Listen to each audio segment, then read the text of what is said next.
On va s'intéresser à une approche de l'éducation qui est, disons, assez unique. Une approche qui ne part pas d'un programme tout fait, mais d'une question. C'est ce qu'on appelle la spirale de l'apprentissage. Et tout part de cette idée, finalement assez simple. L'expérience montre que les enfants apprennent bien mieux quand ce sont leurs propres intérêts qui guident leur découverte.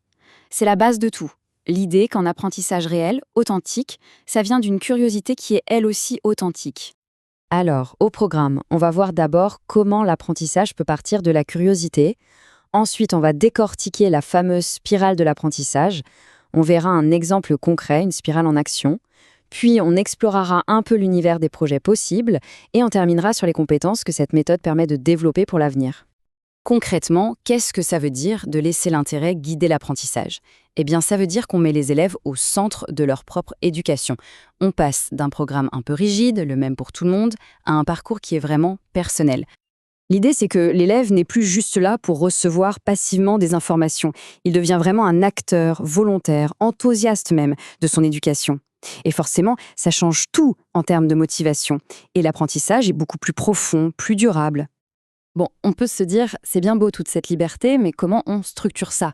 Comment on s'assure que ça mène quelque part? C'est justement là qu'intervient l'outil central de cette méthode, la spirale de l'apprentissage.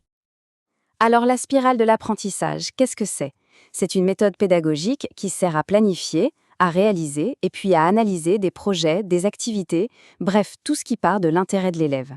C'est un cadre flexible qui l'aide à organiser son parcours, à voir où il en est et à prendre conscience de ce qu'il a accompli. Dans le détail, il y a une dizaine d'étapes, mais on peut les regrouper en trois grandes phases. D'abord, la proposition, où on pose les bases du projet. Ensuite, l'application.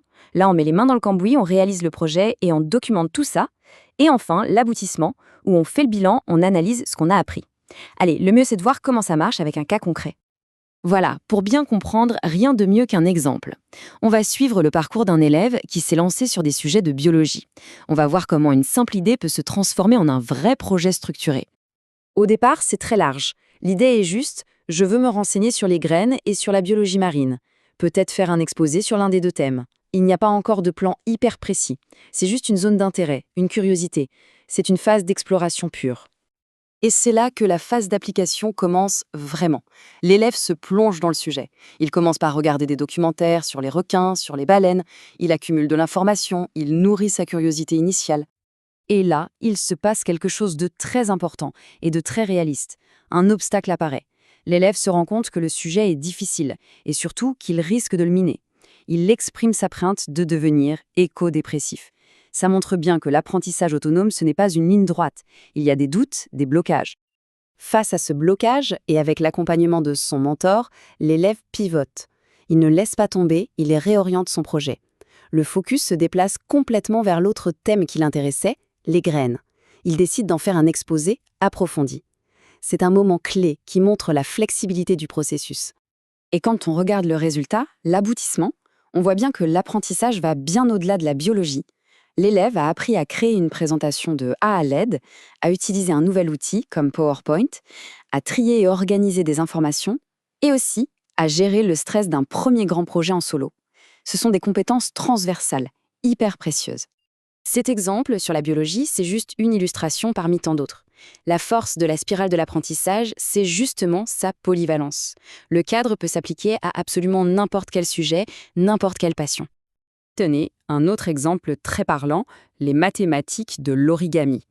Voilà un élève pour qui les maths, ce n'était pas vraiment son truc.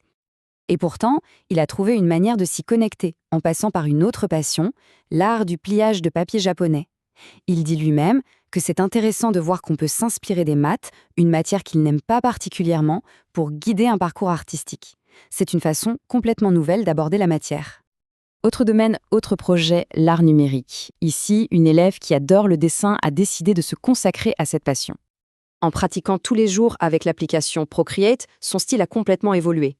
Elle raconte avoir réussi à dessiner plus librement, presque comme sur papier, et que la maîtrise de l'outil lui a permis d'être plus créative. On voit bien ici le gain en technique, mais aussi en confiance et en expression personnelle. Donc que ce soit la biologie, l'origami ou l'art numérique, tous ces projets ont quelque chose en commun. Ils ne visent pas seulement à accumuler des connaissances dans une matière, ils sont conçus pour développer un ensemble de compétences clés pour le XXIe siècle. Dans cette approche, on les appelle les 6 C. Il y a la collaboration, c'est-à-dire travailler ensemble, la communication pour exprimer ses idées, le contenu, bien sûr, la maîtrise du sujet, la pensée critique pour analyser l'info, la créativité pour générer de nouvelles idées et la confiance en soi. Ce n'est pas une liste de matières, c'est vraiment l'ADN de chaque projet. Et le point le plus important, c'est que ces compétences ne sont pas enseignées de manière théorique, dans un cours à part. Elles se développent concrètement, par la pratique, en réalisant les projets. C'est en faisant qu'on apprend à collaborer, à communiquer, à être créatif. Finalement, la spirale de l'apprentissage change la perspective. L'éducation n'est plus une liste de matières à cocher, mais plutôt une invitation à l'exploration guidée par une question ouverte. Et ça amène forcément à se demander quel projet une telle curiosité pourrait bien inspirer.